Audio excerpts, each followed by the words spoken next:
नमस्कार, closing calls में आपका स्वागत है। आपके साथ मैं हूं मानसी दवे। अच्छी मजबूती के बाद बाजार में बिकवाली का दबाव। जी हां, आज का दिन कह सकते हैं टिपिकल डेड कैट बाउंस के सेंटिमेंट्स या स्ट्रेटजी बाजार में नजर आई। अच्छी मजबूती और मजबूती के बाद फर्स्ट हाफ में देखिए खुला कमजोर, उसके बाद रिकवर हुआ।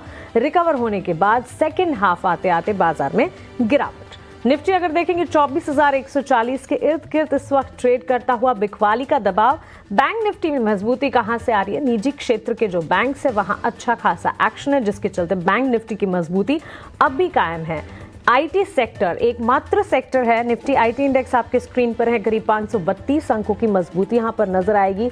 एकमात्र सेक्टर जो कि इस वक्त बाजार को संभालने का काम कर रहे हैं। आईटी मेजर्स कह लीजिए, मिड कैप आईटी कंपनियां कह लीजिए, हर तरफ आपको अच्छी खासी मजबूती देखने को मिलेगी। तो क्लियरली हम देख रहे हैं कि आईटी सेक्टर में सेंटिमेंट्स जो है वो बूस्टअप होते हुए दिख रहे हैं। प्राइवेट बैंक स्पेस है जहां पर कुछ हद तक सेंटिमेंट्स ठीक ठाक है, जिसके चलते बैंक निफ्टी में आप मजबूती देखेंगे। लेकिन इन सब के सामने आज सबसे ज्यादा धराशायी मिड कैप प्लेयर्स हुआ है। मिड कैप इंडेक्स को टीवी स्क्रीन पर एक बार लेकर आएंगे। वहां पर बिकवाली का दबाव देखने को मिल रहा है, भारी गिरावट।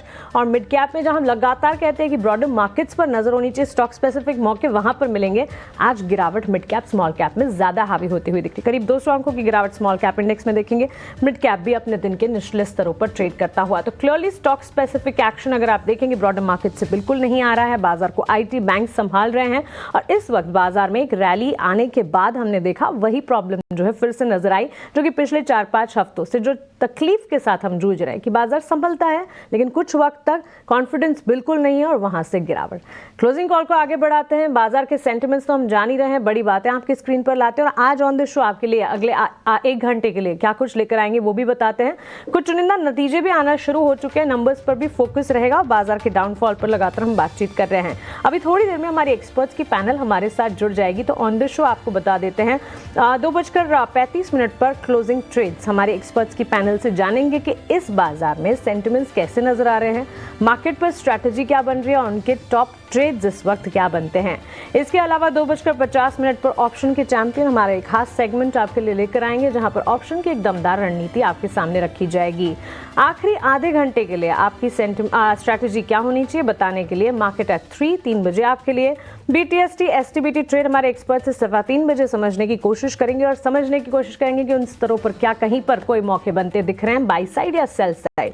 और साथ ही एक एक कर आपको इवेंट्स भी बताते जाएंगे, क्योंकि ट्रंकेटेड वीक भले ही है लेकिन कुछ तमाम इवेंट्स हैं। रिजल्ट सीजन भले अपने लास्ट लेग में है लेकिन काफी चीजें हैं जिस पर नजर होनी चाहिए। बाजार की बड़ी बातें आपकी स्क्रीन पर लेकर आएंगे। गिरावट, उतार चढ़ाव, 24,100 के लेवल्स पर निफ्टी इस वक्त ट्रेड करता हुआ 150 तक पहुंचने की कोशिश जद्दोजहद।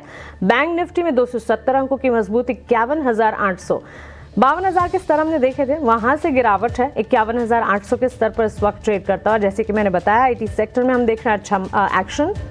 IT measures mid cap IT players पर नजर होनी चाहिए।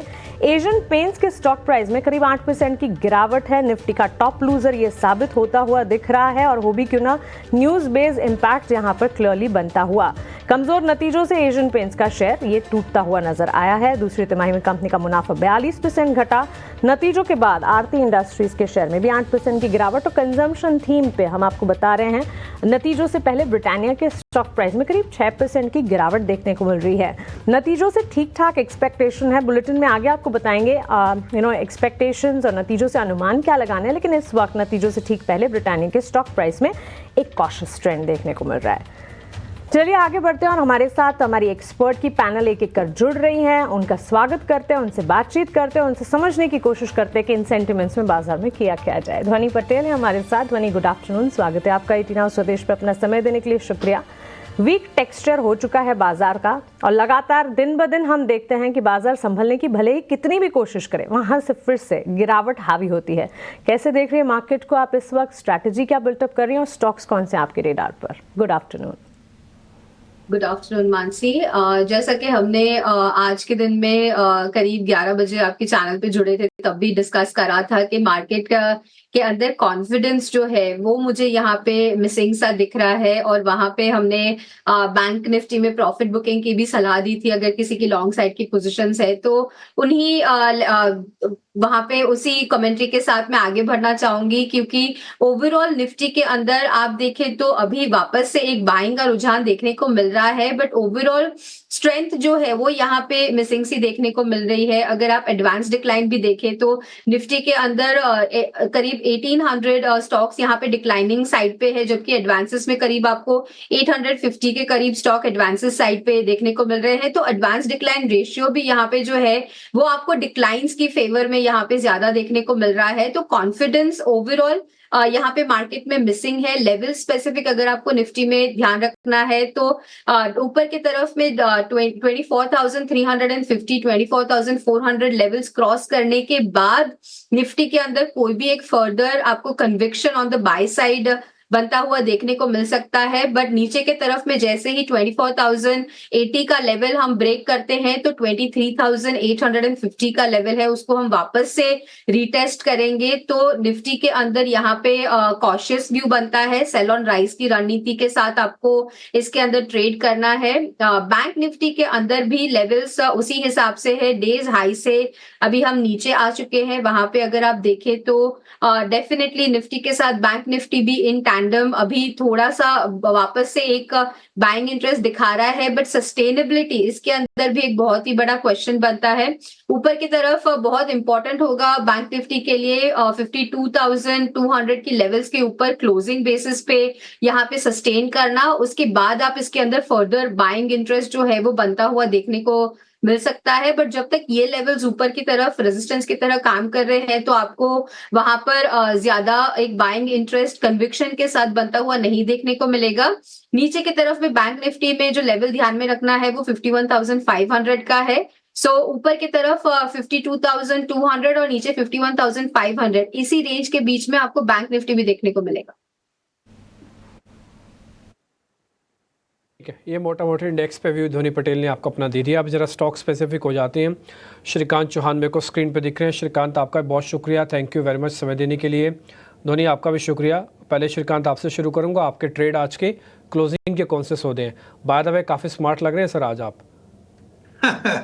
नहीं, आज थोड़ी जो कैमरा की जो स्क्रीन है वो थोड़ी बदल चुकी है। हमारा जो कैमरा था वो हमने चेंज किया है, बाकी है अच्छा वैसे। अच्छा, हाँ, तो दूसरा इसलिए थोड़ा दिल्ली लुक, सर आपका लुक भी बदला है और आपका फेस भी काफ़ी ग्लो कर रहा है, काफ़ी ग्लो कर रहे हैं है सर ना। आप। आज बहुत दिनों के बाद मार्केट में भी थोड़ी सी हरियाली आई है, यस। तो थोड़ा वो भी एक फेस पे आया हुआ है। एनीवे, मार्केट के सेंटिमेंट के साथ जुड़े हुए रहते हैं ऑलवेज। बट एनीवे, इस बार का मार्केट इनफैक्ट देखा जाए तो काफी अच्छी तरीके से मैनेज हो रहा है। यानी कि जो 23,800 के लेवल्स के ऊपर हम बात कर रहे थे प्रीवियस वीक में, ये काफी इंपॉर्टेंट रिट्रेसमेंट रेशियो है और वहां पे अगर मार्केट होल्ड होता है तो हम अच्छी तेजी देख सकते हैं। मुझे लगता है कि अभी भी वही ट्रेंड जारी है। मार्केट मल्टीपल टाइम्स 24,000 23,800 के रेंज में आ रहा है और मार्केट रिकवर बैक हो रहा है, जो अच्छी बात है। साथ ही साथ जो इंपॉर्टेंट दो इवेंट थे, China stimulus and US election plus US में जो इंटरेस्ट रेट्स की दरों का जो एक मीटिंग था, वो इन तीनों इवेंट को देखा जाए तो इन तीनों इवेंट के बाद मार्केट ने 23,800 के लेवल्स को होल्ड करके रखा हुआ है। तो इसी वजह से मुझे लग रहा है कि शायद अभी ये मार्केट यहां से एक बार 24,500 और उसके बाद 25,000 या मे बी 25,200 के लेवल्स के लिए प्रिपेयर कर रहा है। तो करंट लेवल से तो मुझे लग रहा है कि करंट लेवल से अगर किसी का अगर पोजिशनल व्यू है तो इन लेवल्स पे लॉन्ग की पोजीशंस बनाए और 23,800 का फाइनल स्टॉप लॉस रख दे और टारगेट्स रखे 24,500 टू रिव्यू फॉर एंड 25,000 का फाइनल टारगेट होना चाहिए। ये मेरा व्यू बन रहा है। बैंक निफ्टी में भी मुझे लग रहा है काफी अच्छा रिकवरी का पैटर्न बना है और बैंक निफ्टी में भी एक बार हम शायद 53,000 या 53,500 तक के लेवल्स देख सकते हैं। कंडीशन ये है कि 51,000 का हमें फाइनल स्टॉप लॉस रखना पड़ेगा और होल्डिंग एनी लॉन्ग पोजीशन। ठीक है, डन सर, आपका इंडेक्स व्यू हो गया। श्रीकांत सर, अपने शेयर्स तो बताइए, आपके शेयर्स कौन से? तो स्टॉक स्पेसिफिक अगर समझना है तो मुझे लगता है इन लेवल्स पे एक्सिस बैंक को लॉन्ग करके चल सकते हैं। मुझे लगता है देखो फाइनेंशियल्स में तेजी बनेगी, पीएसयू बैंक्स, प्राइवेट बैंक्स दोनों में अच्छी तेजी है, लेकिन in terms of valuations, in terms of technical formation axis bank हमें काफी अच्छा लग रहा है। 1170 के करीब इसे लॉन्ग किया जा सकता है। ऑन इमीडिएट बेसिस एक्सपेक्टेड है कि ये शायद 1230-35 तक जा सकता है एंड बेस्ट के सिनेरियो में 1300 तक के भी लेवल एक्सपेक्टेड है। स्टॉप लॉस जो हमें रखना है वो हम रखेंगे एट 1120 का स्टॉप लॉस रखना है।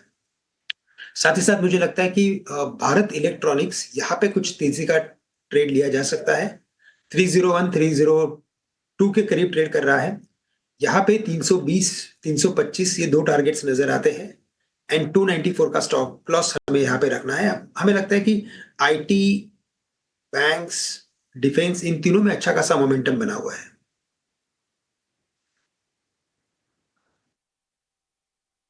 हो गए, एक तो BEL, दूसरा एक्सिस बैंक। तो आप ये बता रहे हैं कि एक्सिस बैंक और BEL के अंदर रखें। और दूसरा पॉइंट, जब आपने इंडेक्स के बारे में बोल रहे थे तो सुन के अच्छा लग रहा था कि आप 53,000 की बात भी बोल रहे हैं बैंक निफ्टी पर, और आप काफ़ी बड़े लेवल्स बोल रहे हैं निफ्टी पर। आप कह रहे हैं कि 24,000 25,000 की तरफ वापस बढ़ता हुआ दिखेगा। तो ये लेवल्स हमने आपके लिए बाकायदा लिख भी दिए हैं, टारगेट स्टॉप लॉस, ताकि किसी तरह की कोई गलती ना हो आपसे। तो श्रीकांत जी के 2 शेयर BEL और एक एक्सिस बैंक, और साथ ही इंडेक्स रिव्यू बुलिश है, दोनों पे स्टैंपिंग लगा दो, बाय की ही, निफ्टी पर भी और बैंक निफ्टी पर भी। ध्वनि पटेल, आपके शेयर्स कौन से हैं? जी बिल्कुल डिम्पी जी, मेरी तरफ से यहाँ पे दोनों ही सेल साइड की ट्रेड आइडियाज है। यहाँ पे सबसे पहला काउंटर जो मुझे पसंद आ रहा है वो है एनटीपीसी का। एनटीपीसी के अंदर आप देखें यहाँ पे तो स्ट्रक्चर ब्रेकडाउन ऑलरेडी हो चुका है और फर्दर बाय साइड यहाँ पे इनिशिएट होगी जैसे ही स्टॉक 393 का लेवल नीचे की तरफ ब्रीच करता है, तो वहां से आपको एक फर्दर सेल ऑफ इसके अंदर देखने को मिलेगा। तो कंडीशनली 393 के नीचे ऑन द सेफर साइड इसको शॉर्ट करें, टारगेट 380 का रखें, स्टॉप लॉस 398 का बनेगा। और दूसरा स्टॉक जो मुझे यहाँ पे सेल साइड पे पसंद आ रहा है वो है ONGC का काउंटर। ONGC का काउंटर भी यहाँ पे एक स्ट्रक्चरल ब्रेकडाउन ऑलरेडी दे चुका है और फर्दर सेल ऑफ इसके अंदर इनिशिएट होता हुआ देखने को मिल रहा है। यहाँ पे 256.50 के भाव के नीचे आप इसको सेल करें, टारगेट इसका 245 का रहेगा और स्टॉप लॉस आपको 263 का लगाना है।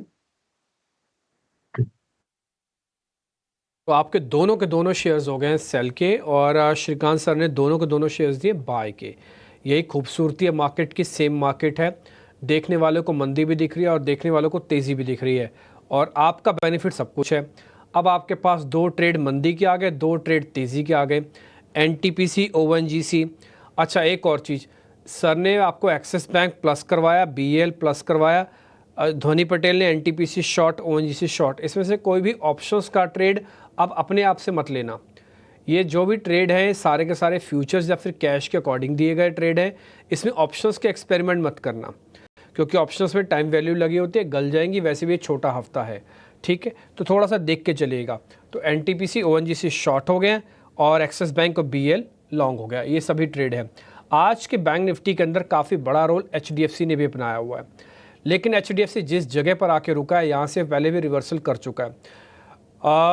श्रीकांत सर, एक बार जरा आप चेक करेंगे, 1730 इसका बेस है, 1770-80 तक चला जाता है, 80 पे ना जाने इसको क्या होता है, फिर से बीमार होता है, फिर से नीचे आ जाता है 1730 तक। ये तो अभी क्या करना चाहिए? इस बार अटेम्प्ट ले लेगा 1780 को पार करके 1800 की तरफ जाने वाला शेयर बन रहा है ये?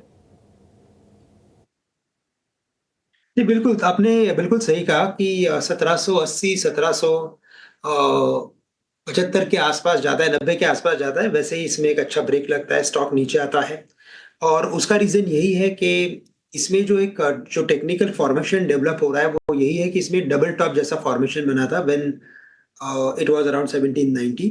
अब ये तीसरी बार ये कोशिश कर रहा है इस पर्टिकुलर लेवल को क्रॉस करने के लिए, और बढ़िया बात यह है कि इस बार ये इन लेवल्स को क्रॉस करने की कोशिश कर रहा है, लेकिन सेक्टर में भी अच्छी खासी तेजी है। इसके दोनों अटेम्प्ट में, जो पहले 2 इसने अटेम्प्ट किए थे उसमें ऐसा था कि ओवरऑल सेक्टर में अंडर परफॉर्मेंस था। इस बार सेक्टरल परफॉर्मेंस भी है, इस बार के क्वार्टरली नंबर्स भी इस पर्टिकुलर सेक्टर के अच्छे हैं, स्पेशली बैंक्स के, नॉट एनबीएफसीज।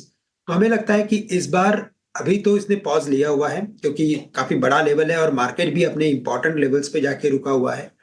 तो हमें लगता है कि आने वाले दिनों में जब मार्केट वापस हायर लेवल्स को छूने की कोशिश करेगा, तब ये स्टॉक इन लेवल्स को क्रॉस करते हुए एक बार 1900-1950 के लेवल्स भी दिखा सकता है। It will take some time, it's not कि जल्दी से आ जाएंगे, लेकिन इतना है कि आने वाले दिनों में हम 1780, 1790 के लेवल्स को क्रॉस होते हुए देखेंगे। यहाँ से जो भी करेक्शन आता है, जैसे आपने कहा 1750, 1760 के लेवल्स में इसे खरीदे, थोड़ा बड़ा स्टॉप लॉस रखे, 1700 का स्टॉप लॉस रख दे और इसमें लॉन्ग पोजीशन बना के बने रहे। सो एक बड़ा स्टॉप लॉस 1700 तक का, पोजीशंस इंटैक्ट रखी जा सकती है। यहाँ से और मजबूती भी नजर आती हुई दिख रही है। क्लियरली बैंकिंग प्लेज में श्रीकांत जी के रेडार पर एक स्टॉक और दूसरा HDFC बैंक पर भी उनका नजरिया मिलता हुआ।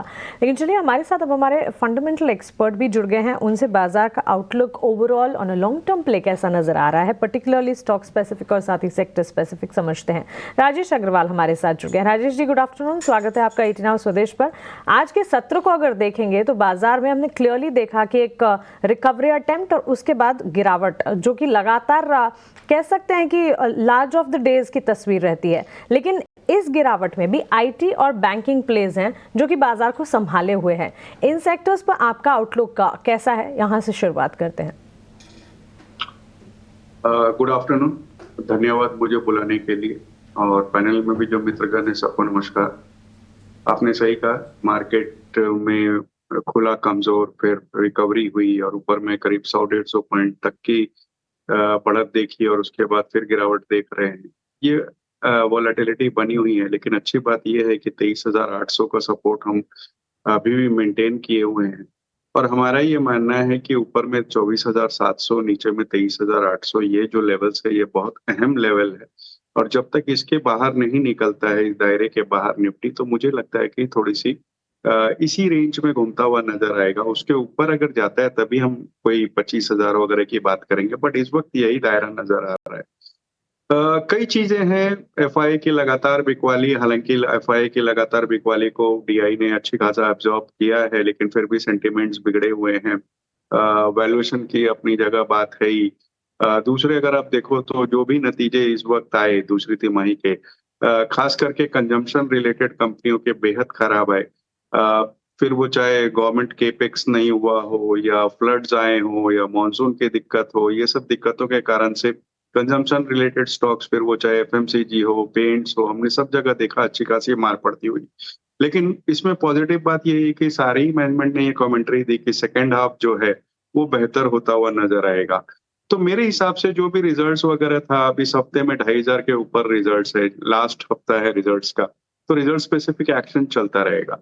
जहां तक अपने IT की बात की, तो ट्रम्प साहब की विक्ट्री के बाद हमने एक अच्छा खासा रनअप देखा था स्टॉक्स में, और ऐसा लग रहा है कि जिस तरीके से फेड ने वहां रेट कट किए, और अब उन्होंने कमेंट्री में भी ये कहा था कि वो दिसंबर में रेट कट रूल आउट नहीं कर रहे हैं, तो इस बात के मद्देनजर ऐसा लग रहा है कि डिस्क्रिशनरी स्पेंड वहां बढ़ जाएंगे, और जिसके कारण से खास करके ऐसी कंपनियां जो BFSI वगैरह में कामकाज करती है, वहां हमें लगता है कि एक बार एक्सपोजर लेना चाहिए। वैल्यूएशन भी अच्छे हैं। फॉर एग्जांपल अगर आप HCL, इन्फोसिस को देखो या TCS को देखो, तो फ्रंट लाइन में ये कंपनियां अच्छी लग रही है। अगर मिड कैप की बात की जाए तो इंटेलेक्ट डिजाइन अच्छा लग रहा है, आपके जेन टेक्नोलॉजीज अच्छा लग रहा है, FSL बहुत ही अच्छा लग रहा है, क्योंकि कंपनी ने, जैसे मैनेजमेंट ने बयान दिए हैं कि वो नए वर्टिकल्स वगैरह में जा रहे हैं, वहां से FSL में अच्छा अपसाइड दिख रहा है।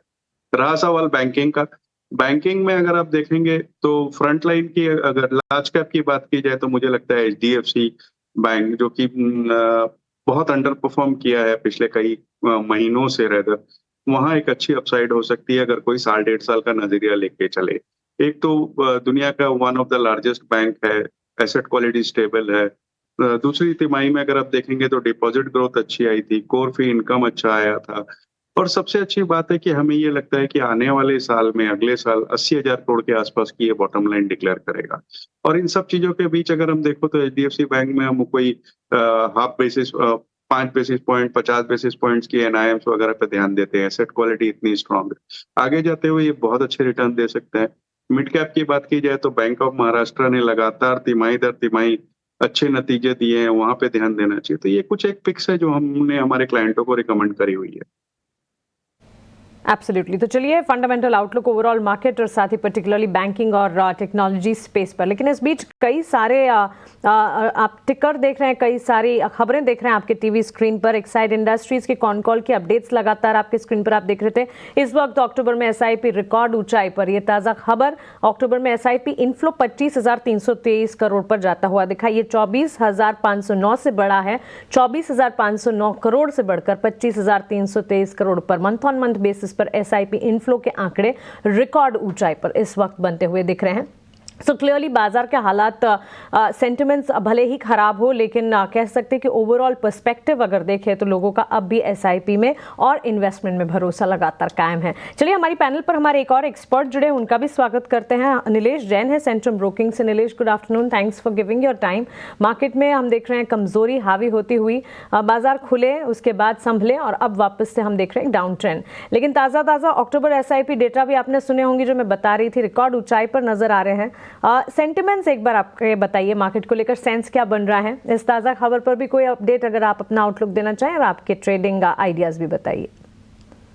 वेरी गुड आफ्टरनून मानसी जी। बिल्कुल, देखिए लगातार हमें अक्टूबर सीरीज में दबाव देखने को मिला, जहां पे ऊपरी स्तरों से एक नए रिकॉर्ड हाई बनाने के बाद निफ्टी में कूल ऑफ और रिट्रेसमेंट जिसे हम कहते हैं वो हमें देखने को मिला।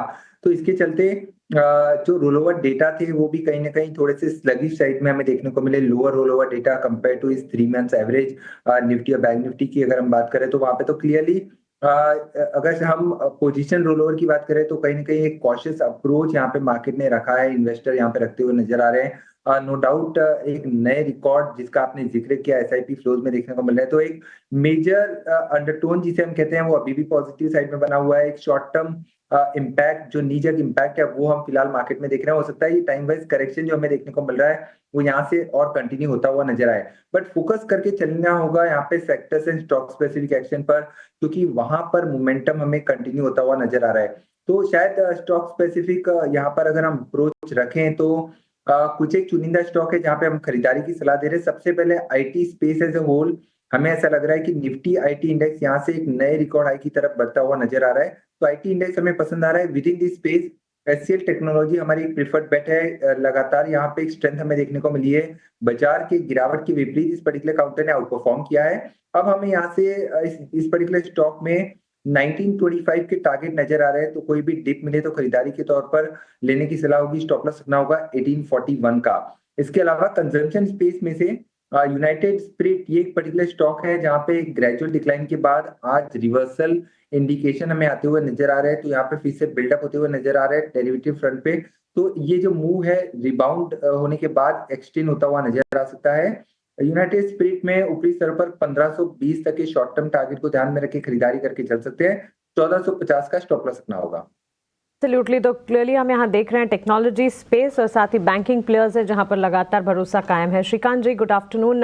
बैक देन जब कह सकते हैं कि सेकंड हाफ की शुरुआत में, मतलब 2-3 महीने पहले जब हमारे साथ नेटवर्क के साथ आपने बातचीत की, कैटेगोरिकली आपने बैंकिंग एंड फाइनेंशियल पर अपना भरोसा जताया था। इस वक्त भी भरोसा आप जता रहे हैं और क्लियरली हम देख रहे हैं कि मजबूती के साथ बैंकिंग प्लेयर्स जो हैं, चाहे फिर वो बड़ी दिग्गज बैंक्स हों या फिर छोटी मझौली बैंक्स हों, वहां पर अच्छे एक्शन के साथ ट्रेड देखने को मिल रहा है।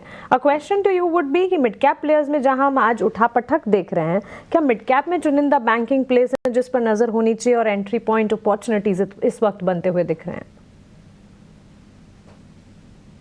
बिल्कुल, तो देखिए बैंक साइड पे अगर कोई स्टॉक है जहां पे अगर नंबर्स अच्छे हैं तो वहां पे तो बिल्कुल ध्यान देना चाहिए। बिकॉज मैं नंबर्स की इसके लिए बात कर रहा हूँ क्योंकि मार्केट अभी काफी कॉशियस है, और जब तक मार्केट अपने इंपॉर्टेंट लेवल्स को, जैसे कि 24,500 कोई कह रहा है, कोई शायद 24,700 कह रहा है, जब तक इन लेवल्स को क्रॉस नहीं करता तब तक मुझे नहीं लगता कि मिड कैप या स्मॉल कैप में कोई बड़ा इन्वेस्टमेंट ऑन इमीडिएट बेसिस आएगा।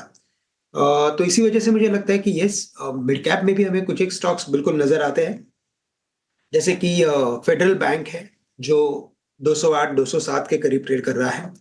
काफी रिलेटिवली अच्छा परफॉर्म कर रहा है, अपने ऑल टाइम हाइस के करीब ट्रेड कर रहा है। और यहाँ पे अगर देखा जाए तो मुझे लगता है कि ये भी स्टॉक 225-230 के लेवल्स दिखा सकता है।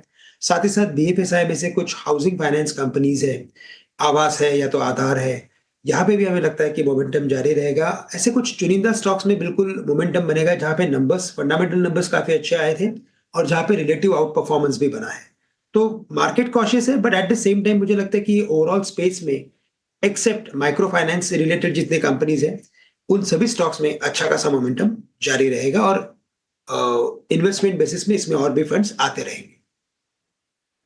मार्केट में भी ट्रेंड जो है बैंक्स फाइनेंशियल्स में, माइक्रो फाइनेंस को एक बार साइड छोड़ दें, लेकिन बैंक्स और फाइनेंशियल स्पेस में कन्विक्शन जो है वो बरकरार है और आगे भी रहेगा। ऑप्शन के चैंपियन हमारे इस खास सेगमेंट का वक्त हो चला है अब।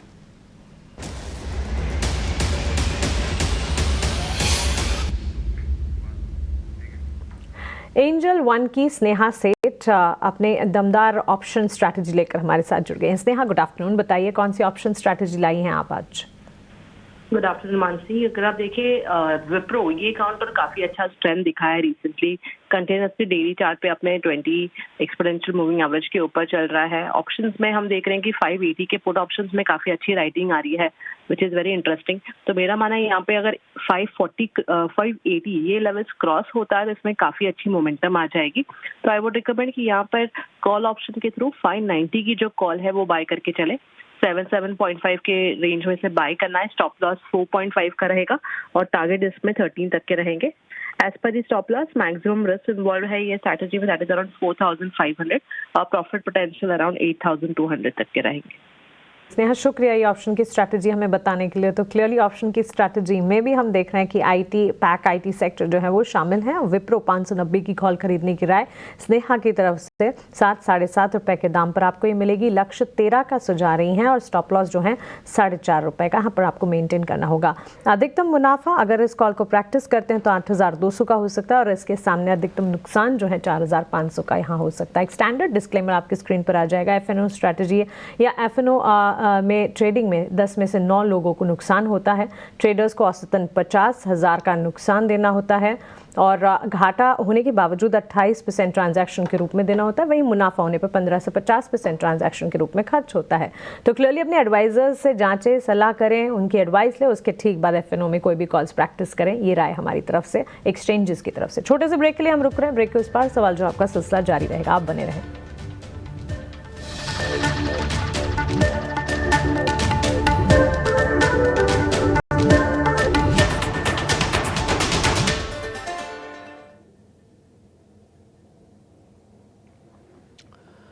ब्रेक और एक बार फिर आपका स्वागत है। मार्केट्स के अंदर अर्निंग्स का भी इम्पैक्ट पड़ रहा है। आज कमज़ोर नंबर रहा है जब एशियन पेंट्स के, तो उसके बाद से शेयर टूटा, 8% तक नीचे चला गया। उन्होंने गाइडेंस भी ख़राब दी है। क्या क्या हुआ पहले एक बार ज़रा ये समझ लेते हैं और उसके बाद फिर इस पर भी ज़रा बातचीत करेंगे। मेरे सहयोगी रविंद्र मेरे साथ जुड़ रहे हैं पूरी डिटेल के साथ। रविंद्र जी, ज़रा पहले डिटेल बताइए, फिर ज़रा करते हैं बातचीत। जी, तो एशियन पेंट ने जो अपनी दूसरी तिमाही के रिज़ल्ट अनाउंस किए हैं उसमें जो कंपनी का वॉल्यूम है उसमें हमें जो है 0.5% की डिक्लाइन देखने को मिली। अगर बात करें प्रॉफिट की तो प्रॉफिट में भी हमें जो है 42% की डिक्लाइन देखने को मिली ईयर ऑन ईयर बेसिस पे। वहीं मार्जिन में भी हमें जो है 480 बेसिस पॉइंट का डिक्लाइन देखने को मिला। इसी के साथ साथ रेवेन्यू और एबिटा में भी हमें जो है डिक्लाइन देखने को मिल रहा है। तो ओवरऑल जो नंबर आए हैं एशियन पेंट के वो वीक आए हैं और इसके पीछे जो रीज़न है वो पेंट इंडस्ट्री में जो कॉम्पिटिशन ग्रो हो रहा है इसकी वजह से कंपनी के जो Q2 के रिज़ल्ट है वो वीक आए हैं। इसी के साथ साथ मानसून और देश के कई हिस्सों में जो फ्लड आए थे उसके वजह से कंपनी के डिमांड में थोड़ा प्रेशर देखने को मिला है। अगर बात करें रेवेन्यू की तो रेवेन्यू में भी जो है उसमें इफेक्ट देखने को मिला है। कंपनी ने जो पिछले साल प्राइस कट लिया था और शिफ्ट इन मिक्स और इंक्रीज डिस्काउंट की वजह से हमें कंपनी के रेवेन्यू में थोड़ा इफेक्ट देखने को मिल रहा है। अब बात करते हैं इस पर मैनेजमेंट की क्या कमेंट्री है। तो मैनेजमेंट का कहना है कि डिमांड पे जो है सितंबर महीने में प्रेशर था और इसके पीछे जो डिमांड है वो डिमांड पे जो चैलेंज है वो कंटिन्यू रहेगा। अगर बात करें मार्जिन की तो मार्जिन में हमें जो है आगे जाके थोड़ी रिकवरी देखने को मिल सकती है क्योंकि कंपनी ने जो रिसेंट प्राइस हाइक लिए थे उसके वजह से रिकवरी देखने को मिल सकती है। इसी के साथ ब्रोकरेज ने भी अपनी डी रेटिंग स्टार्ट कर दी है। तो मॉर्गन स्टैनली और जेपी मॉर्गन ने जो है अंडरवेट रेटिंग दिया है और मॉर्गन स्टैनली का टारगेट जो है 2522 पे है और जेपी मॉर्गन का जो है 2400 पर। इसी के साथ बात करें जेफरीज और CLSA की तो दोनों ने जो है अंडर परफॉर्म रेटिंग दी है। अगर बात करें नोमिरा की तो नोमिरा ने भी जो है न्यूट्रल रेटिंग दी है और टारगेट प्राइस जो है 2500 का रखा है। बहुत शुक्रिया, थैंक यू वेरी मच पूरी डिटेल बताने के लिए। राजेश अग्रवाल भी हमारे साथ हैं। राजेश सर, ये वन ऑफ है या फिर आगे भी दिक्कत बरकरार रहेगी? अगर दिक्कत बरकरार है तो फिर क्यों जाएंगे? गुड आफ्टरनून डिप्पी जी, आपने सही कहा कि अगर दिक्कत बरकरार है तो क्यों जाएंगे। मुझे लगता है कि कुछ दिनों ये दिक्कत बरकरार रहने वाली है। कई कारण है। अगर आप देखो तो नतीजे खराब आए वो तो सबको ही पता है, लेकिन कंपटीशन बढ़ता जा रहा है। ग्रासिम पेंट्स में आ रहा है, एस्ट्रल पेट में आ रहा है। एस्को नोबल ने इंडिया से एग्जिट की बात करी है, तो वो अपना बेचेंगे, वो भी कोई ना कोई लेगा। वहाँ जो प्रीमियम सेगमेंट है वहाँ कंपटीशन बढ़ता जाएगा। JSW पेंट्स में आ रहा है, तो कई बड़ी नाम पेंट्स में आ रहे हैं, वहाँ कंपटीशन बढ़ता हुआ नजर आएगा। अगर आप देखो तो कई महीनों से क्रूड $80 के नीचे था, 70, 72, 73 चल रहा था, उसके बावजूद पेंट इंडस्ट्री में दिक्कत रही। तो अगर ये क्रूड और बढ़ जाता है तो आप समझो का वहां से भी दिक्कतें रहेंगी रॉ मटेरियल प्राइसेस से। और मुझे लगता है कि इस वक्त जो दबाव देखने को मिला है, खास करके इसलिए मिला है क्योंकि गवर्नमेंट कैपेक्स उतना हुआ नहीं, कंजम्पशन डाउन था, इन्फ्लेशन हाई था। आगे आने वाले दिनों में कमेंट्री प्राइस सभी कंपनियों की अच्छी आई है कि सेकेंड हाफ में सुधार होता हुआ नजर आएगा, बट वो देखने की बात होगी। और वैल्यूएशन भी अगर आप देखो तो वैल्यूएशन कोई बहुत सस्ते नहीं है, तो मुझे लगता है कि थोड़ा इंतजार करना चाहिए कोई नई पोजीशन लेने के लिए। ठीक है, डन। थोड़ा वेट एंड वॉच करना चाहिए भी, एकदम से जल्दबाजी में फैसला ना ले। कई बार रिजल्ट्स का इम्पैक्ट लंबा भी खिंच जाता है, और ये ब्रोकिंग हाउसेस की रिपोर्ट्स भी है जो अंडरवेट, अंडर परफॉर्मेंस या फिर अलग अलग रिपोर्ट्स इससे पहले वाली प्लेट पे भी है, वो सब आपको यहाँ पे दिख रही होंगी स्क्रीन पर। 2500 का भाव है, जल्दबाजी ना करें, भी थोड़ा रुकना चाहिए। आगे बढ़ते हैं, फटाफट से कुछ ट्रेड समझ लेते हैं। जल्दी से जरा स्टॉक एक्सप्रेस की वाइब चलाइए ताकि हम जल्दी जल्दी पूछते जाएं। स्टॉप लॉस टारगेट्स आप स्क्रीन पे छापते जाइएगा। पहले लॉन्ग पोजीशंस पे आते हैं। नीलेश भाई आपसे शुरू कर रहा हूँ। ओरेकल फाइनेंस आज का बढ़िया ट्रेड है, अच्छा प्रॉफिट हो रहा है, लेके बाहर निकले या फिर BTST करें? BTST करना चाहिए। आज पूरे ही दिन जहाँ पे एक्सट्रीम वॉलेटिलिटी मार्केट में देखने मिली, उसके विपरीत यहाँ पे जो गेन है वो सस्टेन कर रहा है और डेरिवेटिव डेटा काफी अट्रैक्टिव है। 4% का हुआ इजाफा हुआ है, तो कैरी फॉरवर्ड करना चाहिए 12,200 12,400 तक के लेवल के लिए। एंड एक ट्रेलिंग स्टॉप लॉस यहाँ पे 11,700 के आसपास लगाने की सलाह होगी। 11,700 का एक स्टॉप लॉस लगा के इसको कैरी भी कर सकते हैं, ये आपकी मर्जी है। हाँ, नीलेश भाई ने आपको ये तो बता दिया कि कैरी करना है, लेकिन अगर आपका मन नहीं मानता तो भले आप ना भी करो, ये आपकी मर्जी है। लेकिन हम एक रेंज में बांध के आपको स्टॉप लॉस दे देते हैं, टारगेट दे देते हैं। सारे राइट आपके पास ही हैं, सौदा लेना, छोड़ना, करना, नहीं करना। लेकिन एक्सपर्ट आपको ये बता देता है कि ये मोटा मोटी रेंज है, ये इसकी SL की रेंज है, इसकी TGT की यानी कि टारगेट की रेंज है। इसी तरह से एक और सौदा भी है। आज सुबह हमने बायोकॉन के बारे में जिक्र किया था और काफ़ी बढ़िया चला। खुशी है हमको कि सुबह सुबह का डेरिवेटिव डाटा काफ़ी काम आया। बायोकॉन आज 8.5% है। मेरे को तो याद भी नहीं है कि बायोकॉन 8-8.5% और कभी चला था। एक बार नीलेश भाई इस पर आपकी रिकमेंडेशन भी। ठीक है, डेरिवेटिव्स का डाटा अच्छा है, ये बात भी अच्छी है, क्लोजिंग अच्छी हो रही है, लेकिन 8% बहुत होता है बायोकॉन के नाम पे। बिल्कुल डिम्पी जी, बिल्कुल ठीक कहा आपने। मुझे भी याद नहीं कि 8% जितना उछाल इस पर्टिकुलर स्टॉक ने लास्ट टाइम कब दिखाया था। एक इम्पॉर्टेंट रेजिस्टेंस भी है यहाँ पर। अगर आप 50-डे मूविंग एवरेज यहाँ पर लगाएं तो वो 350 के पास आ रहा है और एग्जैक्टली उन्हीं लेवलों पर यहाँ पर फिलहाल ये स्टॉक ट्रेड कर रहा है। तो एक बार के लिए अगर किसी के पास लॉन्ग पोजीशन है तो बिल्कुल पार्ट प्रॉफिट तो बुक कर लेना चाहिए, और अगर फ्रेश खरीदारी कोई करना चाहता है तो बेहतर होगा कि इंतजार करें। यहाँ पे 335 340 के नीचे अगर मिलता है तो यहाँ पर फ्रेश लॉन्ग बनाए। रुकने का लेवल यहाँ पर 350 का है। अगर 350 के ऊपर टिकता है तो फिर नेक्स्ट लेवल के लिए बाद में सोचा जाएगा, बट फिलहाल के लिए एग्जिस्टिंग लॉन्ग पोजीशन है तो पार्ट प्रॉफिट बुक कर लेना चाहिए। ठीक है, खैर इस बीच UPL के नंबर्स आ गए। नंबर्स देख के लग रहा है कि नंबर्स थोड़े ख़राब भी हैं, और नीचे आप देख पा रहे होंगे एक ज़ोरदार झटका 6.5% का भी आपको लगता हुआ दिख रहा है। 518 का भाव है, अब 7% नीचे आ चुका है। मेरे पास जो नंबर्स हैं मैं आपको वो कैलकुलेट करके बता देता हूँ। जो मार्जिनस हैं वो पहले 13% थे, अब सिर्फ 7% रह गए हैं। हाँ, पहला झटका ये है मेरे हिसाब से वो बहुत ख़राब है। दूसरा पॉइंट है इनका Q2 का नेट लॉस आया है। ये नेट लॉस है 440 करोड़ रुपए का। पिछली बार भी घाटा ही था 189 का, तो घाटा बढ़ा है। ये दूसरी दिक्कत आई जो मेरे को अभी स्क्रीन पे दिख रही है। अब मैं अबीटा पे इसलिए नहीं जाऊंगा, हालांकि अबीटा के नंबर भी ऑपरेशनल प्रॉफिट कहते हैं अबीटा को, वो नंबर्स भी उतने अच्छे नहीं लग रहे हैं। तो प्राइमा फेसी सिर्फ रेवेन्यू वाले हिस्से को छोड़ दिया जाए, मार्जिन्स, ऑपरेशन प्रॉफिट और प्रॉफिट्स, मतलब प्रॉफिट तो है ही नहीं, लॉस, तो ये सब चीज़ें थोड़ा डिस्टर्बिंग फैक्टर है UPL के लिए। और अभी शेयर करीब 7.5% नीचे आ चुका है।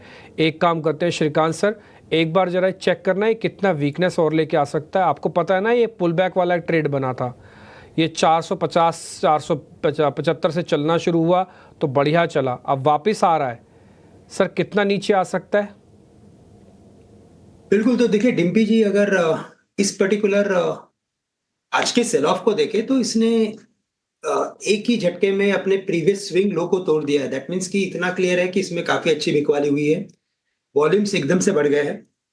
517 के लेवल्स को तोड़ना यानी काफी बड़ी बात है। मुझे लगता है कि ये स्टॉक कम से कम यहाँ से अपने प्रीवियस लोज के करीब जा सकता है। जो उसके प्रीवियस लोज थे 460 465 के, हमें लगता है कि ये इन लेवल्स को छू सकता है और इन बिटवीन शायद अगर ये स्टॉक थोड़ा सा अगर पॉज लेता है तो 490 500 के करीब as a psychological level pause ले सकता है। तो करंट लेवल से तो मुझे लगता है कि इसमें दिक्कतें और भी बढ़ेगी और ये स्टॉक अगर खरीदना है किसी को लॉन्ग टर्म व्यू के साथ तो 470 465 के करीब खरीदें और जो स्टॉप लॉस रखना है वो 450 का स्टॉप लॉस रखें जो इसके ऑल टाइम लोस थे। देखिए एक सिंगल बार ने इसको करीब 564 से सीधा 510 की कैटेगरी में लेके आ चुका है और अभी शेयर करीब 8.5% गिर चुका है। नंबर्स ख़राब है। अभी आप स्क्रीन पर देखेंगे, आप तो बोलेंगे नहीं कालरा जी, अभी तो आप कह रहे थे कि इनका बीटा घटा है और ये सब मार्जिन्स भी घटे हैं। जो आप स्क्रीन पर देख रहे हैं क्वार्टर ऑन क्वार्टर है और जो मैंने आपको बताया वो YOY है। नंबर्स जो रिएक्शन दे रहा है वो YOY पे दे रहा है, यानी कि साल दर साल का। आई रिपीट माई सेल्फ, आप जो स्क्रीन पर इस समय देख पा रहे हैं क्वार्टर ऑन क्वार्टर है। क्वार्टर से कंपेयर करेंगे तो नंबर आपको ठीक दिखेगा, लेकिन जैसे YOY का नंबर आप सामने डाल देंगे नंबर्स बेहद ख़राब दिखेंगे। ये बेहद ख़राब की पनिशमेंट मार्केट के तौर पर 8.5% की आपको दिख रही है। शेयर 510 रुपये का, इसलिए किसी तरह की कोई कन्फ्यूजन ना रखिएगा। आई रिपीट, मार्जिन्स 13% से 7.5% रह गए हैं। इनके जो एबिट है यानी कि प्रॉफिट ऑपरेशन प्रॉफिट्स हैं वो करीब 1325 करोड़ से सिर्फ 807 करोड़ रुपए रह गया है और पिछली बार का जो लॉस था 189 करोड़ का वो इस बार 440 करोड़ रुपए का हो गया लॉस। तो इसलिए शेयर अभी 8.5% नीचे है। थोड़ा संभल कर ट्रेड करना या तो ना ही करना ज़्यादा अच्छा है। ये आज का दूसरा बड़ा एक्सीडेंट है। फर्स्ट एशियन पेंट, दूसरा UPL, दोनों शेयरों में गिरावट ज़बरदस्त है। आज 7-7 8-8% शेयर साफ़ हुए हैं। ठीक है, तो ये शेयर आपके लिए हमने एक नोटिस करवा दिया। बस एक शेयर मैं और पता कर लेता हूँ, फिर मानसी के पास क्वेश्चंस हैं वो ज़रा पूछेंगी। एक और वीकनेस वाला शेयर भी दिखाता हूँ आपको। आज काफ़ी टूटा है, शायद जल्दी नहीं सुधरेगा। वह है आरती इंडस्ट्रीज़। एक बार ज़रा स्क्रीन पर दिखाना, आरती इंडस्ट्रीज़ को दिखाइएगा स्क्रीन पर। और ध्वनि पटेल एक बार ज़रा आप चेक करना, आरती इंडस्ट्रीज़ 7% शेयर नीचे है। 7 दिन में 12%, 1 महीने में 17%, 3 महीने में 41%। चाहो तो दिखा दो इसके चार्ट्स, 6 महीने, 3 महीने, साल भर वाले। ये शेयर उभरने का नाम नहीं ले रहा है मैम। कहाँ पे आके रुकेगा, जरा गाइड करोगे आप? जी, आरती इंडस्ट्रीज अगर आप वीकली स्ट्रक्चर को देख रहे हैं तो इसी लेवल के पास स्टॉक ने एक सपोर्ट लेवल बनाया है जिसको हमने अभी वापस रीटेस्ट कराया है। और बैक डेट में अगर आप देखें तो दिसंबर 23 और उसके पहले भी अगर आप डेटा को देखें तो यहाँ पे वापस से स्टॉक ने उन्हीं लेवल्स के पास एक सपोर्ट लेवल कायम करा था। तो अभी हाल फिलहाल के लिए इस स्टॉक में वेट एंड वॉच की सलाह रहेगी। करंट लेवल से अगर स्टॉक फर्दर नीचे की तरफ में 430 का लेवल ब्रेक करता है तो इसके अंदर कोई भी एक सेल साइड आप फ्रेश इनिशिएट कर सकते हैं, बट करंट लेवल से शॉर्ट्स के लिए कोई भी एक रिकमेंडेशन नहीं रहेगी। ठीक है, खैर इस बीच शॉर्ट के लिए कोई रिकमेंडेशन है। एक और चीज़ बता दूं, अगर आप डेली चार्ट इसके देख रहे हैं तो यहाँ से एक बार पहले भी रिवर्सल ले चुका है 436 का। याद रखिएगा 436 के लेवल पे पर पहले भी रिवर्सल ले चुका है आरती इंडस्ट्रीज़। बलरामपुर चीनी इसलिए फायर हुआ क्योंकि उसके नंबर्स आ गए हैं। उसका कंसोलिडेटेड मुनाफा 59% घटा है। आज सुबह हमने आपको बलरामपुर चीनी के रिगार्डिंग या शुगर सेक्टर के रिगार्डिंग एक खबर दिखाई थी कि इन कंपनीज़ के पास जो बफर शुगर पड़ा हुआ है ये इसको बेचना चाहते थे। पहले सरकार से इन्होंने बोला कि हमको बेचने की अनुमति दो, रेट अच्छे आ रहे थे इंटरनेशनल मार्केट में। सरकार ने कहा थोड़ा फेस्टिवल है निकल जाने दो, फेस्टिवल सारे निपट गए। अब हमारे रिपोर्टर ये कह रहे हैं कि हो सकता है इनको अनुमति मिल जाए कुछ माल बाहर बेचने की, एक्सपोर्ट्स करने की। तो इंडिया के अंदर फेस्टिवल निपट के बाहर एक्सपोर्ट हो जाता है तो थोड़ा बेनिफिशियरी हो सकते हैं। ये तो सुबह की खबर थी, लेकिन अभी खबर मार्केट के रिएक्शन की है जो कि नेगेटिव है। इसलिए आप देख पा रहे हैं शेयर बढ़िया चल रहा था सुबह, लेकिन एक झटके से नीचे आया 4-4.5%। एक बार ये इंट्राडे चार्ट इस स्क्रीन पर रखना और ज़रा राजेश सर से चेक करवा लेते हैं। राजेश सर, कभी खुशी कभी गम वाला मामला हो गया बलरामपुर चीनी के साथ। नंबर्स अच्छे आए नहीं, सामने खबर अच्छी आ गई। सुबह हरियाली थी, अब लाली है, क्या किया जाए? देखिए, मुझे लगता है कि अभी भी बलरामपुर चीनी में मिठास तो बाकी है। ये जुदा बात है कि नतीजों के कारण से थोड़ी और गिरावट हो सकती है। तो 520-525 के लेवल्स तक अगर किसी कारण से आ जाता है तो मुझे लगता है वहाँ एक अच्छी खरीदारी हो सकती है।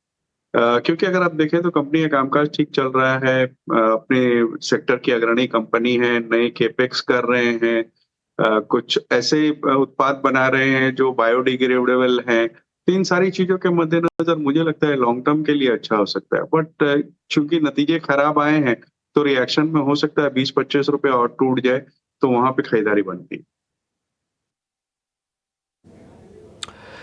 रिएक्शन इतना ज़ोरदार है कि शेयर को मौका ही नहीं मिला और सिंगल कैंडल ने ही शेयर को धराशायी करके रख दिया। आप इंट्राडे चार्ट से भी आपको दिख रहा होगा, बिल्कुल लास्ट की लाइन।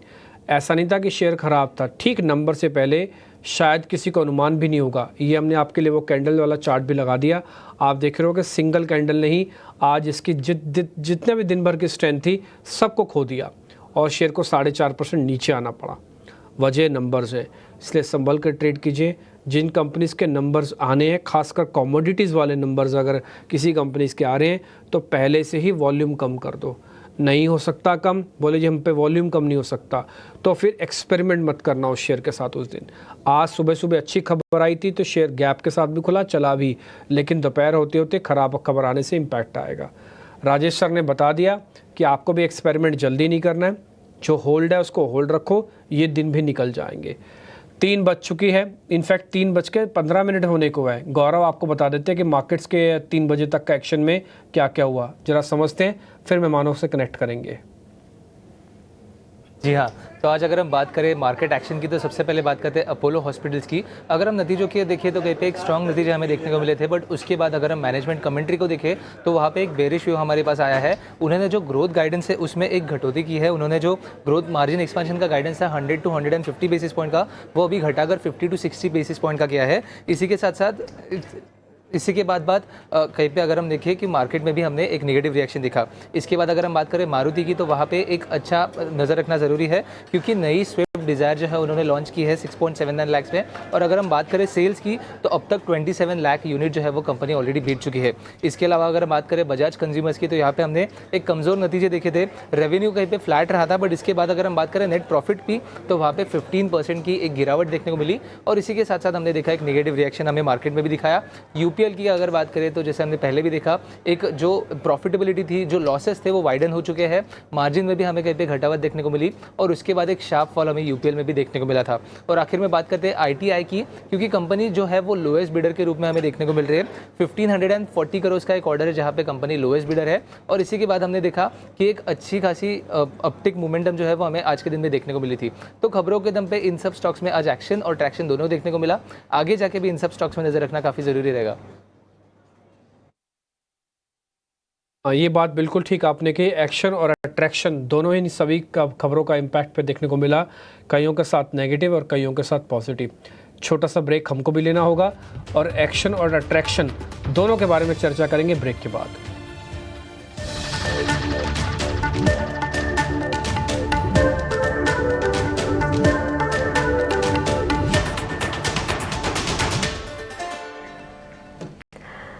बाजार में उठापटक का दौर जारी, लेकिन इस बीच एक अहम खबर आपके लिए सोलर कंपनियों को लेकर एक्सक्लूसिव खबर आ रही है। देखिए, आपको बता दें कि सरकार रिन्यूएबल एनर्जी की क्षमता जो है उसे बढ़ाने के लिए बड़े लक्ष्य बनाकर चल रही है और इन गोल्स को सेट करने के लिए तैयारियां भी पूरी तरह से हो रही है। सरकार 8000 मेगावाट के प्रोजेक्ट्स के लिए बोली बुला सकती है। क्या है पूरी खबर? इससे जुड़ी सारी की सारी डिटेल्स लेकर हमारे सहयोगी प्रकाश प्रियदर्शी हमारे साथ जुड़ गए हैं। बताइए प्रकाश। देखिए, सोलर सेक्टर के लिए काफ़ी इंपॉर्टेंट डेवलपमेंट है। सूत्रों के हवाले से जो जानकारी हमें मिल रही है उसके हिसाब से सरकार न्यू सोलर प्रोजेक्ट्स के लिए बिड इनवाइट कर सकती है। चालू वित्त वर्ष में करीब 8000 मेगावाट कैपेसिटी के लिए बिड इनवाइट किए जाएंगे। काफ़ी इंपॉर्टेंट डेवलपमेंट है और सूत्र हमें बता रहे हैं कि ये जो एडिशनल सोलर प्रोजेक्ट्स के लिए बिड इनवाइट किए जाएंगे, दरअसल जो पीएम सूर्य घर मुफ्त बिजली योजना और कुसुम योजना के तहत जो प्रोजेक्ट्स हैं उससे अलग होंगे। तो ये काफ़ी इंपॉर्टेंट डेवलपमेंट है। इसके अलावा ये जो प्रोजेक्ट्स हैं वो तमिलनाडु, राजस्थान, गुजरात और कर्नाटका जैसे राज्यों में इनवाइट किए जाएंगे। अभी तक जो ओवरऑल इंस्टॉल सोलर कैपेसिटी है वो करीब 90 गीगावाट के आंकड़े को पार कर गया है। सरकार की योजना ये है कि 2030 तक जो ओवरऑल रिन्यूएबल एनर्जी कैपेसिटी है उसको 50% से ज़्यादा करना है। इस दिशा में ये काफ़ी इंपॉर्टेंट डेवलपमेंट साबित हो सकता है, इसलिए एडिशनल कैपेसिटी जो है वो इनवाइट किए जा रहे हैं। पहले ही सरकार ने करीब 38 गीगावाट की कैपेसिटी के जो सोलर प्रोजेक्ट्स हैं, जो न्यूली आइडेंटिफाइड जो सोलर पार्क्स हैं उसके तहत उसको अप्रूव कर दिया है और अब एडिशनल कैपेसिटी जो नॉर्मल सोलर प्रोजेक्ट्स हैं उसके लिए इनवाइट किए जा रहे हैं। इसके अलावा इंडिया की जो एनर्जी डिमांड है उसमें लगातार बढ़ोतरी हो रही है। उम्मीद ये है कि ये 8% के आंकड़े को पार करेगा सालाना आधार पर देखें जो एनर्जी डिमांड है, और अगले कुछ सालों के दौरान ये जो आंकड़ा है रोजाना आधार पर देखें जो एनर्जी डिमांड की है वो 400 गीगावाट के आंकड़े को भी पार कर सकता है, जो कि एस्टिमेटेड है। इस बात को ध्यान में रखते हुए एक तरफ जहां सोलर कैपेसिटी ऐड किए जा रहे हैं, वहीं दूसरी तरफ जो ट्रेडिशनल पावर प्रोजेक्ट्स हैं, जो कि थर्मल पावर प्रोजेक्ट्स हैं, उसमें भी बढ़ोतरी की जा रही है और 80,000 मेगावाट की कैपेसिटी के जो पावर प्रोजेक्ट्स हैं वो ऐड किए जाएंगे। थर्मल पावर प्रोजेक्ट की जहाँ तक बात है, इसकी घोषणा सरकार पहले ही कर चुकी है। अब उसी कॉन्टेक्स्ट में करीब 12,000 मेगावाट कैपेसिटी के जो थर्मल पावर प्रोजेक्ट्स हैं उसके लिए भी बिड इनवाइट किया जाएगा। तो एक तरफ सरकार जहाँ जो रिन्यूएबल एनर्जी प्रोजेक्ट्स हैं उसके लिए भी बिड इनवाइट कर रही है, जो थर्मल प्रोजेक्ट्स है उसके लिए भी बिड इनवाइट कर रही है। मकसद ये है कि ओवरऑल कैपेसिटी रिन्यूएबल का भी बढ़े और थर्मल का भी बढ़े, ताकि जो इंडिया की जो ग्रोइंग एनर्जी डिमांड है उसको पूरी की जाए। एब्सोल्युटली प्रकाश, बहुत शुक्रिया आपका ये अहम खबर हम तक पहुंचाने के लिए। तो ग्रोइंग एनर्जी डिमांड को फुलफिल करने के लिए सरकार के बड़े कदम, और ये कदम जो है इससे जुड़ी सारी की सारी डिटेल्स आपके पास। Rajesh ji, solar energy industry की अगर बात करें, पर्टिकुलरली इसका ओवरव्यू अगर देखें, काफ़ी ज़्यादा यहाँ पर कह सकते हैं कि अपॉर्चुनिटीज़ हैं भी और काफ़ी ज़्यादा कामकाज हुआ भी है, और सरकार जो है काफ़ी कुछ देख रही है, काफ़ी सारे गोल सेट करके चल रही है। लिस्टेड प्लेयर्स में अगर देखें, एनटीपीसी, एनएचपीसी, अडानी ग्रीन जैसे प्लेयर्स हैं जहां पर हम देखते हैं कि आए दिन ये सारी खबरें हैं, सारे डेवलपमेंट्स हैं जिसका एक इम्पैक्ट नजर आ सकता है। पूरे के पूरे इंडस्ट्री पर आपका एक ब्रीफ ओवरव्यू क्विकली बताइए। देखिए, जैसा आपने कहा ना कि अभी आपके सहयोगी ये बता रहे थे कि सरकार द्वारा बड़े बड़े अनाउंसमेंट हो रहे हैं और आगे आने वाले दिनों में बेहतर स्थिति नजर आ रही है, खास करके बड़ी कंपनियां जैसे कि टाटा पावर हो या वारी एनर्जीज हो, ये जो रिन्यूएबल में कामकाज करती है। बट एक छोटी सी दिक्कत सामने में नजर आ रही है, जैसे ट्रम्प साहब ने अपनी विक्ट्री स्पीच में कहा था कि अपने पहले दिन के ऑफिस में ही वो रिन्यूएबल एनर्जी पर रोक लगाएंगे। तो वो एक दिक्कत है, क्योंकि बहुत सारी कंपनियां ऐसी हैं जो सोलर मॉड्यूल्स एक्सपोर्ट करती हैं यूएस को, और जो सोलर सेल्स है वो चाइना से इंपोर्ट करती है। तो एक तो चाइना वाली दिक्कत है, दूसरी अगर यूएस ने ऐसा कुछ अनाउंसमेंट कर दिया ट्रम्प साहब ने, तो यहाँ की जो कंपनियां जो मैक्सिमम एक्सपोर्ट करती है उसको उनको दिक्कत आएगी। ये हुई छोटी अवधि की बात। बट बड़ी अवधि की बात करें, जिस तरीके से भारत में इसका प्रचलन बढ़ाया जा रहा है, सरकार का रवैया है, मुझे लगता है कोई गिरावट आती है, बड़ी गिरावट आती है इन कंपनियों में, तो वहाँ खरीदारी करनी चाहिए। खास करके हमारा फोकस टाटा पावर पे है और वारी एनर्जीज पे इस वक्त है, जो कि लिस्टेड स्पेस में एक अच्छे प्लेयर है। पर भी नजर होनी चाहिए, स्लो एंड इवेंचुअल इम्पैक्ट, लेकिन on a positive side impact यहाँ नजर आ सकता है। इसके अलावा श्रीकांत जी, सरकारी एनबीएफसी कंपनियों पर भी एक फोकस है आज, क्योंकि रिन्यूएबल्स में बड़े निवेश की जो योजना है इससे पीएफसी आरईसी का मूड काफी सुधरता हुआ दिखा। आरईसी देखिए 3% की तेजी हम देख रहे हैं। पावर फाइनेंस कॉर्पोरेशन के स्टॉक प्राइस में तो दिन की शुरुआत में इसे एक बार हमने देखा भी था, अच्छी मजबूती, और मजबूती बढ़ती चली गई, करीब 7% की तेजी इस वक्त। बिल्कुल। तो देखिए, ये जो न्यूज़ फ्लो आया है, इस न्यूज़ फ्लो को अगर कंसीडर करें और इस पर्टिकुलर टेक्निकल पैटर्न को भी कंसीडर करें, तो काफ़ी मेल खा रहा है। यानी कि हमें लगता है कि इसे कोरिलेट कर रहा है, और पिछले मैं कहूँगा कि 1-1.5 महीने से ये पर्टिकुलर स्टॉक ने, पावर फाइनेंस कॉर्पोरेशन ने, अपने 440-445 के लेवल्स को काफ़ी अच्छी तरीके से होल्ड किया हुआ है, और आज इसमें टेक्निकल ब्रेकआउट हुआ है। तो मुझे लगता है कि यहाँ पे बिल्कुल और भी कुछ आने वाले दिनों में, हफ्तों में एक और तेजी का ट्रेंड देखने मिलेगा। इवेंचुअली मुझे लगता है कि ये स्टॉक वापस से 520-530 के लेवल्स दिखा सकता है, इसमें उतना दमखम है। तो करंट लेवल से अगर कोई लॉन्ग पोजीशन हो तो बिल्कुल इसमें बने रहे। अगर आपको कोई फ्रेश लॉन्ग पोजीशन इसमें बनानी हो तो मुझे लगता है कि 450 का स्टॉप लॉस रखें, क्योंकि 530 540 तक के भी लेवल्स इसमें नजर आते हैं, जो रिस्क रिवॉर्ड रेशो काफी फेवरेबल है और साथ ही साथ जो ओवरऑल सेक्टर है उसमें भी काफी अच्छा परफॉर्मेंस बना हुआ है।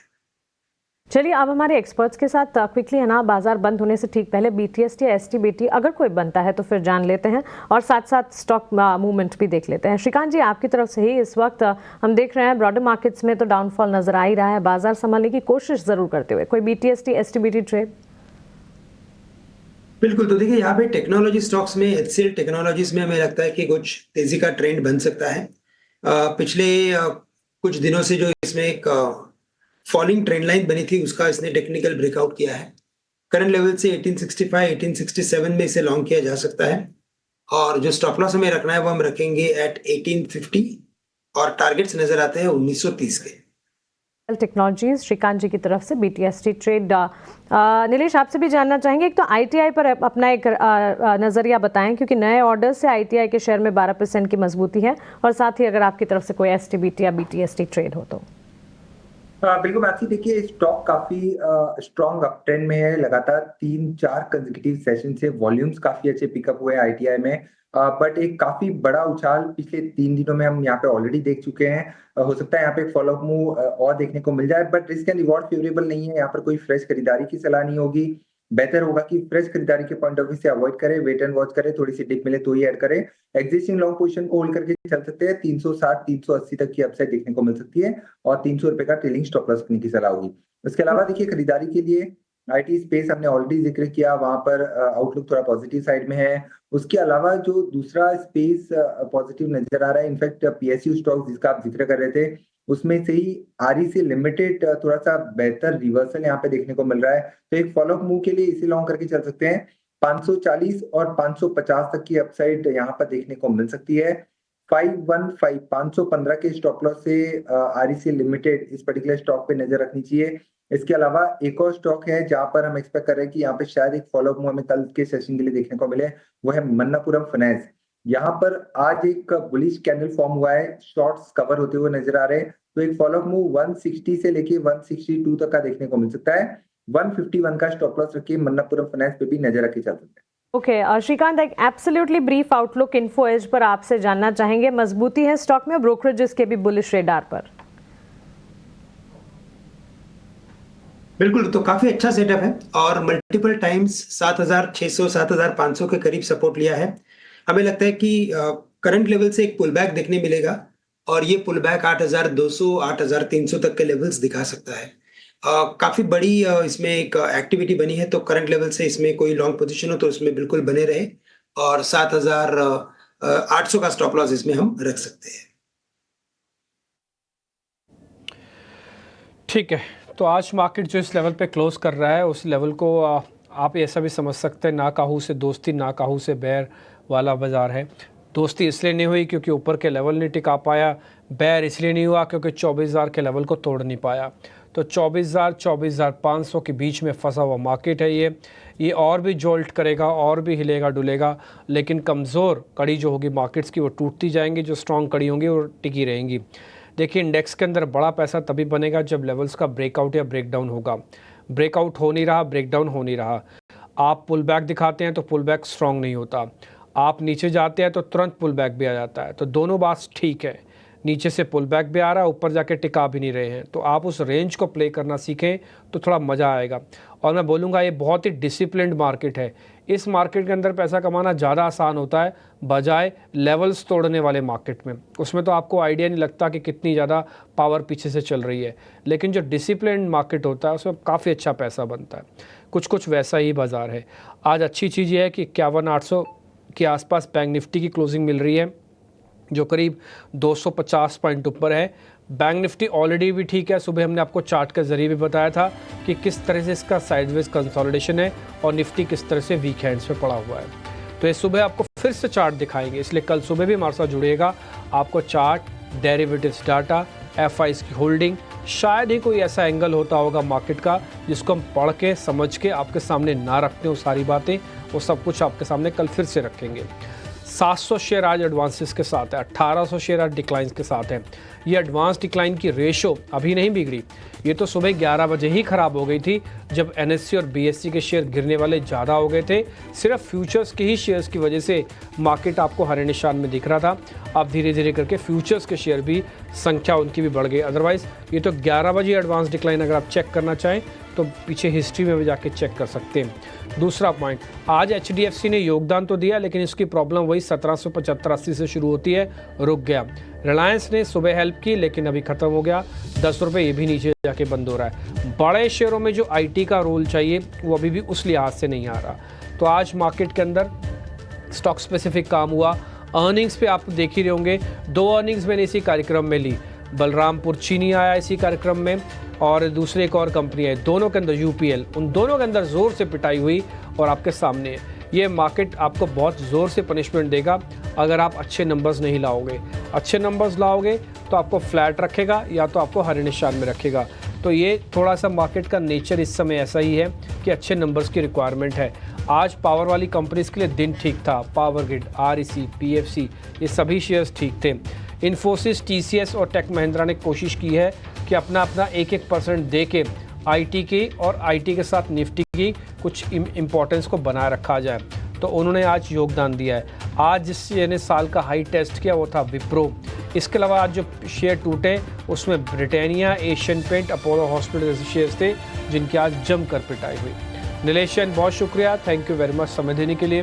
Rajesh sir thank you very much, आपने समय निकाला। ध्वनि पटेल आपका भी शुक्रिया और श्रीकांत चौहान आपका भी बहुत बहुत शुक्रिया, थैंक यू वेरी मच। आज सभी आपने हमारे लिए समय निकाला। मेरे को और मानसी को तो फिलहाल आप इजाज़त दे सकते हैं। अगला